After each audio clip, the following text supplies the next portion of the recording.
Assalamualaikum warahmatullahi wabarakatuh. Alhamdulillahirrabbilalamin. Kita masih bisa bertemu dalam pertemuan ke-6 mata kuliah pengembangan kurikulum bahasa Arab dengan tema prinsip-prinsip dasar pengembangan kurikulum. Oke, langsung saja. Apa sih prinsip-prinsip dasar pengembangan kurikulum? Nah, itu nanti harus kita ketahui bahwasanya setiap pengembangan kurikulum itu ada prinsip-prinsip yang perlu diperhatikan. Yang pertama, prinsip relevansi. Jadi prinsip relevansi itu sendiri artinya itu sesuai. Nah, relevansi pendidikan dengan kehidupan dapat ditinjau dari beberapa aspek. Yang pertama, relevansi pendidikan dengan lingkungan hidup siswa. Jadi pengembangan kurikulum itu harus diperhatikan kira-kira sesuai enggak dengan pendidikan anak dalam lingkungan hidup siswa. Ya, jadi setiap pengembangan kurikulum, khususnya di sini kan bahasa Arab, maka perlu diperhatikan juga relevansi pendidikan dengan lingkungan hidup siswa. Jadi harus diperhatikan. Kenapa? Karena lingkungan hidup siswa itu kadang berbeda-beda. Karena siswa itu juga dari latar belakang yang tidak sama. Yang kedua, yaitu relevansi dengan perkembangan kehidupan masa sekarang dan masa yang akan datang. Maksudnya bagaimana? Jadi bisa terjadi yang namanya pengembangan, tapi harus memperhatikan relevansi kesesuaian dengan perkembangan yang akan datang. Jadi zaman semakin bertambah itu tidak akan semakin menurun, tapi akan semakin berkembang, maju. Contohnya teknologi, ya yang asalnya dulu ketika mengajar tidak menggunakan laptop, sekarang sudah menggunakan laptop. Bahkan mayoritas dari seorang guru dosen itu menggunakan laptop. Maka dari itu bagaimana? Harus sesuai dengan perkembangan zaman. Lebih-lebih untuk masa yang akan datang. Yang selanjutnya yaitu relevansi dengan tuntutan dalam dunia pekerjaan. Maka bagaimana pengembangan kurikulum itu harus dilihat. Kira-kira kurikulumnya sudah sesuai enggak dengan tuntutan dunia kerja? Kok bisa seperti itu? Iya, karena ketika kurikulum tidak sesuai dengan tuntutan dunia kerja, maka tidak akan menghasilkan atau tidak akan menghasilkan siswa yang mampu bekerja di masyarakat, di lapangan. Kenapa?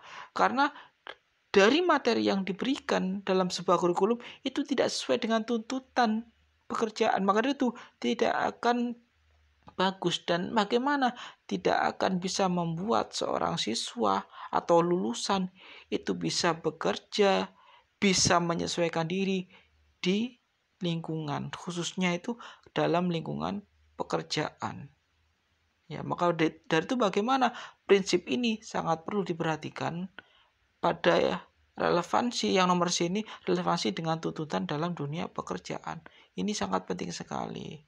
Lucu kalau semisal pengembangan kurikulum ternyata apa-apa yang diajarkan di dalamnya tidak sesuai dengan tuntutan pekerjaan. Ini lucu, mubadir.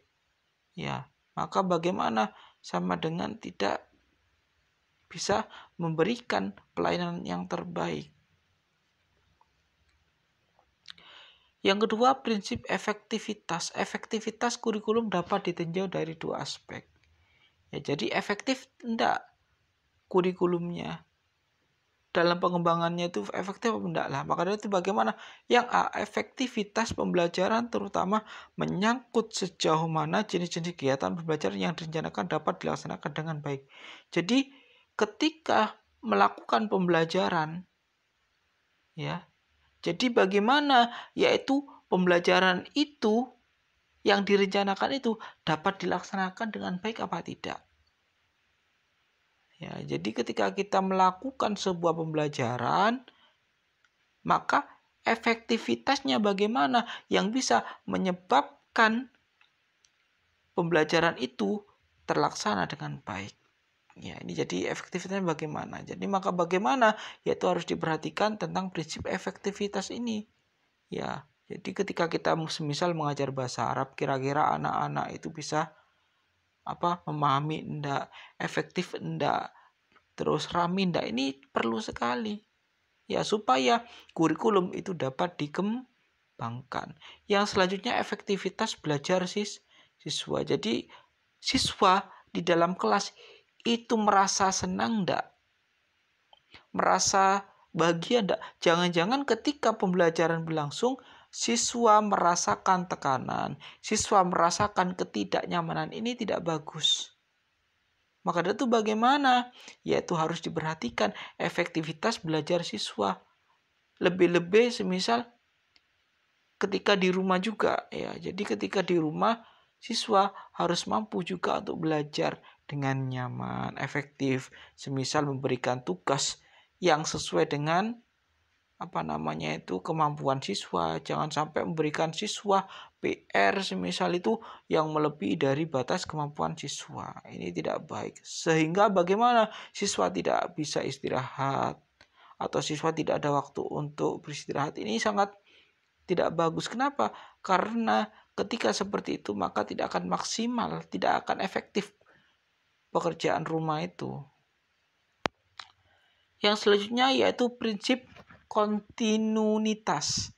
Prinsip kontinuitas adalah kesinambungan, dimaksudkan saling berhubungan antara berbagai tingkatan, artinya dalam menyusun kurikulum perkembangan dan proses belajar anak berlangsung secara berkesinambungan, tidak terputus-putus atau berhenti. Jadi prinsip kontinuitas ini maksudnya adalah terus-menerus. Jadi bagaimana? Yaitu dari tingkatan ke tingkatan yang selanjutnya itu sesuai. Ya, dalam pengembangan kurikulum, dalam menyusun kurikulum harus tahu semisal di kelas 1 bahasa Arab, ya di kelas 1 anak belajar bahasa Arab tentang bab ini. Ya, terus kelas 2 ini urut. Jadi antara materi kelas 1 ke kelas 2 itu urut. Ya, jangan sampai kelas 1 itu yang sulit, kelas 2 itu yang mudah, tidak. Jadi harus ada kontinuitas. Jadi semisal harus terus-menerus. Ya, semisal jadi seperti ini contohnya. Ya, di kelas 1 itu diajarkan tentang semisal isim dulu. Yang kedua baru diajarkan tentang yang selanjutnya yaitu kelas 2 diajarkan tentang i'rab dan sebagainya. Ini kontinuitas. Jangan sampai semisal sebelum kita menjelaskan i'rab, sebelum kita menjelaskan isim, kita menjelaskan i'rab dulu. Ini tidak sesuai. Kenapa? Karena ini tidak kontinuitas. Ya, maka dari itu antara kelas 1, kelas 2, kelas 3 itu harus kontinuitas, harus terus-menerus sesuai dengan tingkatannya masing-masing. Yang selanjutnya yaitu prinsip efisiensi. Efisiensi yaitu suatu usaha pada dasarnya merupakan perbandingan antara hasil yang dicapai, output, dan usaha efisiensi dalam kegiatan pendidikan, misalnya efisiensi waktu, tenaga, peralatan, sarana, biaya, dan sebagainya. Jadi prinsip efisiensi ini harus diperhatikan juga. Kenapa? Karena ketika semisal waktunya tidak efisien, tenaganya dan sebagainya tidak efisien, maka pengembangan kurikulum tidak akan bisa terjadi. Ya, contohnya waktu harus diatur beneran, jam sekian sampai jam sekian.